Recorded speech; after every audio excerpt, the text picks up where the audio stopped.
You know how you buy a computer in January and by February there's a smaller, faster, less expensive one out there? Sure, things move fast, but according to my next guest, you ain't seen nothing yet. Joining us via satellite from Boston, say welcome to author, inventor, and futurist, Raymond Kurzweil. Hey, thanks for being on the Screensavers. Glad to be here. Now, in your book, The Age of Spiritual Machines, you make many startling, really mind-blowing predictions about the future of the machine and the effect that that future will have on humanity. But before we talk about that future, we really have to understand how the past has caused you to formulate your predictions, and maybe the best way to do that is within the framework of the notion of exponential growth. What is exponential growth?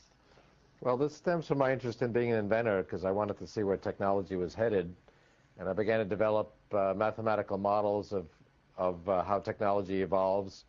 And exponential growth in the power of computers is well known. We call it Moore's Law, but it turns out that Moore's Law is really just one of the paradigms. It's really the fifth one. We've been growing computers exponentially for 100 years. And the same exponential growth, actually double exponential growth, occurs in many other fields: communications, our understanding of the brain, genomic science. We're miniaturizing technology at an exponential rate. Many different aspects of technology are expanding their powers exponentially. So essentially what it means is progression just keeps getting faster and faster and faster as technology gets more powerful. Right, but it's not linear. It means that we're essentially doubling the power of these technologies every so often. Now in computers, it's actually every year we're doubling the power of computation. So and that's going to continue. When one paradigm runs out of steam, like integrated circuits, we go to another paradigm. We'll replace flat integrated circuits with three-dimensional circuits. That's the next method that will keep exponential growth going for computers. So let's apply exponential growth to the future. What will computers be like in, say, 10 years from now, 2010 or so? Well, in 10 years, because of the miniaturization, they're going to disappear. We won't be carrying around rectangular objects or even spherical objects. They'll be embedded in our clothing. Images will be written directly to our retina from our eyeglasses and contact lenses. We'll have extremely high bandwidth connection to the internet at all times. So, for example, we'll be able to enter virtual reality environments involving the visual and auditory sense, so you can actually feel like you're with someone and look around them just by actually seeing their image directly written to your retina, and it'll actually feel like you're in that environment. Displays will be replaced by virtual images that hover in air, and we'll be encountering a lot of embedded intelligence. So everyday objects, our walls, our clothing, our eyeglasses will all be embedded with computation. And then we move up to, say, 2020, and you say that for $1,000 in today's money, you could get a computer that has the computational power of the human brain. And when you say the computational power of the human brain, I mean, computers right now, a computer can beat Kasparov in chess, but this is all-encompassing? Computers can beat us at narrow tasks, playing chess, guiding a cruise missile, making medical diagnoses, making financial investment decisions, but they don't have yet the subtlety and suppleness of human intelligence. And there's two requirements. One is the hardware capacity, and a conservatively high estimate of 20 million billion calculations per second, which is at the upper end of the range of estimates, will be achieved by $1,000 of computation by 2020. But that's just the hardware. The more salient issue is the software, the knowledge, and the organization of those resources, and that's going to take us longer, till about 2030, before we finish actually reverse engineering, understanding the principles of operation of how the human brain works, and then re-implementing those methods in these very powerful future computers. And you say that by 2030, we're talking about computers for $1,000 that have 1,000 times the computational power of the human brain, and people start to discuss the legal rights of computers. Tell me about that. Well, there's not going to be a sharp distinction between biological, say human, and non-biological machine computer intelligence. We're going to be placing intelligent machines in our own brains. Now, we're doing that today with people who have disabilities, like I have a deaf friend who has a cochlear implant, interfaces directly with his neural circuits. There's a new implant for Parkinson's patients that actually replaces the cells that are destroyed by that disease.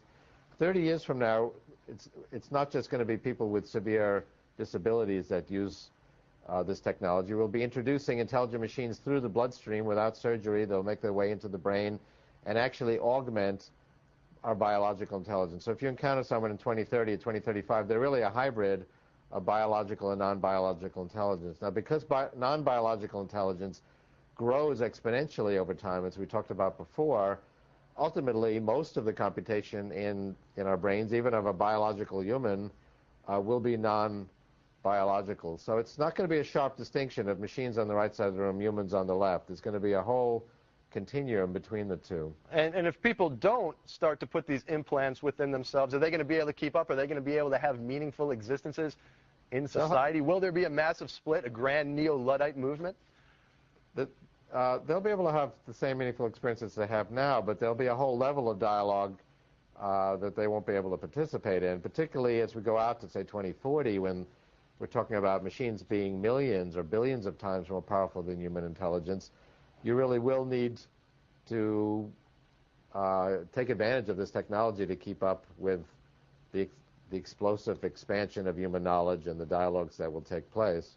You know, this all sounds like, the stuff of science fiction. It would be easy to dismiss it as science fiction. It's crazy, but you certainly have the pedigree to back this up. The predictions that you made throughout the 80s have more or less come to pass in the 90s, and you've developed such things as Kurzweil music systems.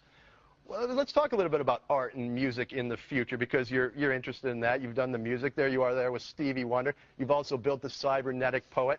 How is art and performance going to change as these computers get more and more advanced? Well, we're already using computers as very powerful tools to help us create art. I mean, I predicted in the 80s that by the end of the century, most commercial music would be created by computers and electronic synthesizers, and that's true today. And we're already beginning to actually jam with computers and have computers generate a walking bass line or appropriate rhythmic accompaniment. So we're creating music by collaborating with the intelligence of our machines. And there are some examples where computers can be creative. We have a cybernetic poet and artist on one of our websites that actually is creative. Now, it represents the knowledge about art or poetry of humans, but these systems can be creative on their own without further assistance. When we go out to the point where really machines can encompass the full range of human intelligence, when we've fully reverse engineered the brain, and we have machines that have the same suppleness and subtlety of human intelligence, they'll be artists with their own reputation in creating art and music and new forms of creativity. For example, designing new virtual reality environments and so forth. So just to wrap up here, are you optimistic about this future, a future where machines are going to have greater thinking capacity than humans? Will the machines take over like in so many dystopian novels and movies?